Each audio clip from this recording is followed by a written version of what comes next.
Hello everyone, welcome to my channel. आज से हम लोग 2000 प्रीवियस ईयर क्वेश्चंस का सीरीज़ देखने वाले हैं जो कि आने वाले exams like BPSC assistant engineer, UPPSC assistant engineer, NLC और वाईजेक जैसे एग्ज़ाम्स के लिए बहुत ही हेल्पफुल रहने वाला है।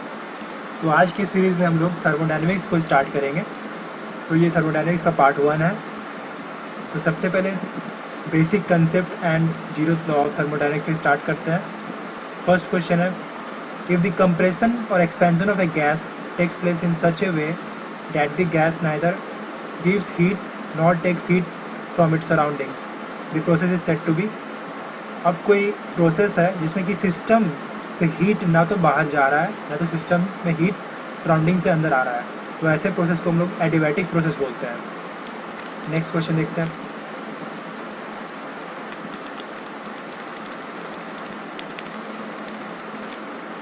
फॉर एन एडियाबैटिक प्रोसेस, अब एडियाबैटिक प्रोसेस में कौन सा इक्वेशन होगा?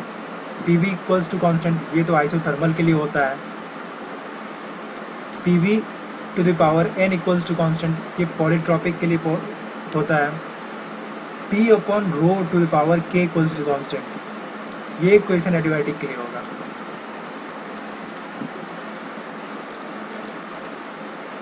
पी हम लोग जानते हैं एडियाबैटिक प्रोसेस में P V gamma equals to constant होता है, जिसपे कि जो स्पेसिफिक वॉल्यूम होता है वी वो 1/, डेंसिटी के बराबर होता है। तो 1/, इस इक्वेशन को यूज़ करके हम लोग P upon rho to power k equals to constant लिख सकते हैं एडियाबैटिक प्रोसेस के लिए। नेक्स्ट क्वेश्चन देखते हैं। The equation P V equals to M R T is essentially valid for, अब ये इक्वेशन वैलिड किसके लिए है? ये परफेक्ट गैस के लिए, रियल गैस के लिए, मोनोएटॉमिक मिक्सचर। ये परफेक्ट गैस के लिए होता है P V equals to M R T. इसमें हम लोग प्रीवियस ईयर क्वेश्चंस को देखेंगे जो कि बहुत ही हेल्पफुल रहेगा मैकेनिकल का जो भी एग्जाम्स आने वाला है उसके लिए। नेक्स्ट क्वेश्चन देखते हैं, 4 number. The weight of oxygen in atmospheric air is, wait wise अगर देखते हैं तो 23% होता है ऑक्सीजन का वेट एटमोस्फेयर में। अगर वॉल्यूम वाइज देखेंगे तो 21% होगा, तो इसका आंसर 23% हो जाएगा। The characteristic equation of gas P V equals to n R T holds good for, P V equals to n R T ये आइडियल गैस के लिए होता है, रियल गैस नहीं होगा, ये गलत दिया हुआ है इसमें। आइडियल गैस इक्वेशन होता है P V equals to n R T. Next question देखते हैं। An open system, open system का डेफिनेशन पूछा है इसमें। Is a specified region where transfer of energy and mass takes place. हम लोग जानते हैं कि ओपन सिस्टम में मास ट्रांसफ़र भी होता है और हीट ट्रांसफ़र या एनर्जी ट्रांसफ़र भी होता है, दोनों होता है। तो ये ऑप्शन 1 करेक्ट है। ये बीपीएससी पॉलिटेक्निक में पूछा गया था, 2016 का आया हुआ क्वेश्चन है। एक्सप्लेनेशन में हम लोग देख भी सकते हैं कि ओपन सिस्टम में यहाँ पे दिखा रहा है कि मास ट्रांसफ़र होता है, एनर्जी ट्रांसफ़र भी होता है। क्लोज सिस्टम में नहीं होता है मास ट्रांसफ़र, एनर्जी ट्रांसफ़र होता है। आइसोलेटेड सिस्टम में मास ट्रांसफ़र होता है और एनर्जी ट्रांसफ़र, मतलब आइसोलेटेड सिस्टम में एनर्जी और मास दोनों ही ट्रांसफ़र नहीं होता है।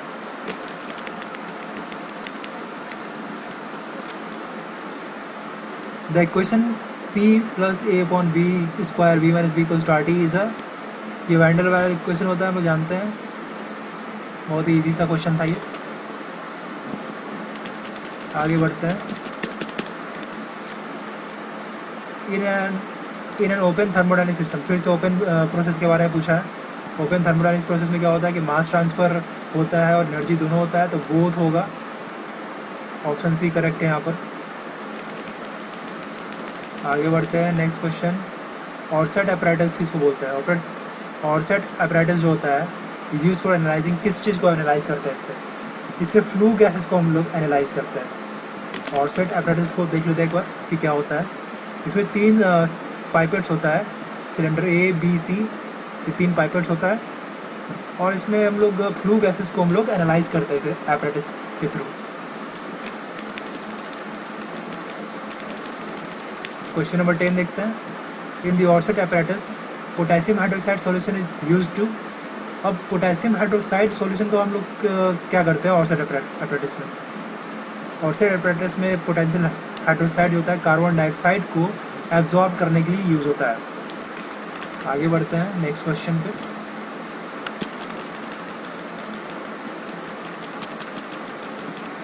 तो यहाँ पे हम लोग एक्सप्लेनेशन देख लेते हैं ऑक्साइड गैस एनालिसिस होता क्या है।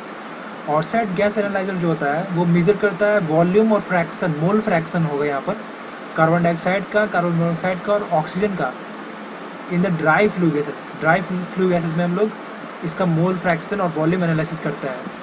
ऑक्साइड एनालाइजर जो होता है उसमें 3 पाइपेट्स होता है जिसमें कि केमिकल सॉल्यूशंस होता है। पोटेशियम हाइड्रोक्साइड एब्जॉर्ब करता है CO2 को, पायरागैलोल O2 को एब्जॉर्ब करता है, कॉपर क्लोराइड जो होता है कार्बन मोनोऑक्साइड को एब्जॉर्ब करता है। तो ये 3 केमिकल जो होता है, केमिकल सॉल्यूशंस, वो ये सब गैस को एब्जॉर्ब करने के लिए यूज़ होता है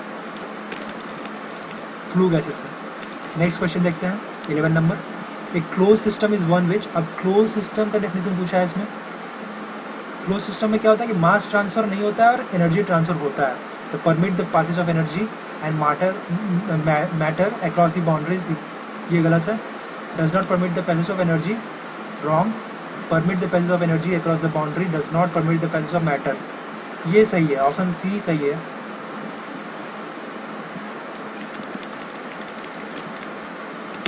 नेक्स्ट देखते हैं 12 नंबर क्वेश्चन को। This select the correct statement as per Charles law. Charles law में क्या बोलता है कि volume is directly proportional to temperature होता है, एब्सोल्यूट टेम्परेचर। तो V/T इक्वल्स टू कॉन्स्टेंट लिख सकते हैं हम लोग। तो V/T equals to constant if P is kept constant, ये हो जाएगा ऑप्शन हम लोग का। नेक्स्ट क्वेश्चन देखते हैं। अब 30 नंबर में बोल रहा है calorific values of gaseous fuels is determined by. Calorific value जो होता है गैसियस फ्यूल का वो हम लोग किससे डिटरमाइन करते हैं? Bomb कैलोमीटर, junkers, separating calorimeter, throttling calorimeter. Junkers calorimeter होगा इसका आंसर।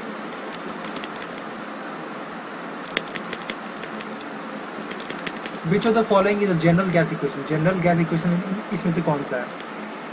सिंपल सा क्वेश्चन है ये, PV इक्वल्स टू MRT की जनरल गैस इक्वेशन है। सारा का सारा इसमें प्रीवियस क्वेश्चन ही है जो कि कंसेप्ट क्लियर करने के लिए होगा, कॉन्फिडेंस इससे भी बढ़ेगा आपका। The density of, next question देखते हैं 50 number. The density of water is maximum at. हम लोग जानते हैं कि 4 डिग्री टेम्परेचर पे वाटर का जो होता है डेंसिटी सबसे मैक्सिमम होता है। यहाँ से हम लोग ग्राफ से भी देख भी सकते हैं कि टेम्परेचर डेंसिटी का जो ग्राफ है तो 4 डिग्री पे यहाँ पे डेंसिटी मैक्सिमम दिखाया गया है। आगे बढ़ते हैं।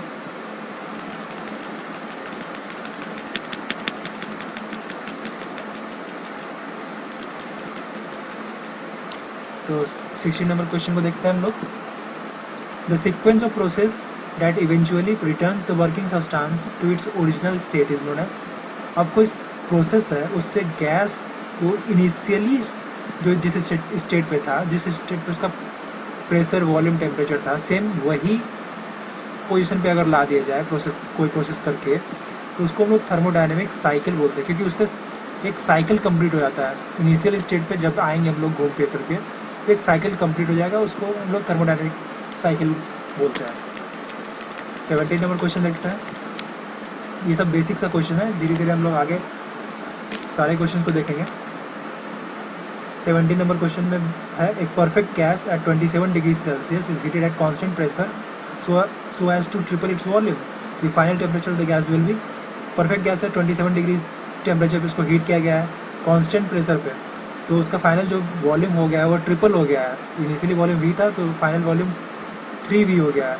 तो फाइनल टेम्परेचर पूछ रहा है, तो हम लोग ये इक्वेशन जानते हैं P1 V1/T1 equals to P2 V2/T2।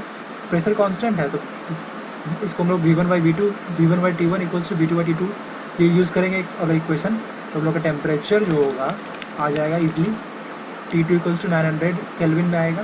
Degree Celsius में निकालना है अगर तो -273 इसमें कर देंगे तो T2 equals to 627 degree Celsius आ जाएगा। ऑप्शन सी आ जाएगा। सो आज के लेक्चर में इतना ही। Thank you everyone.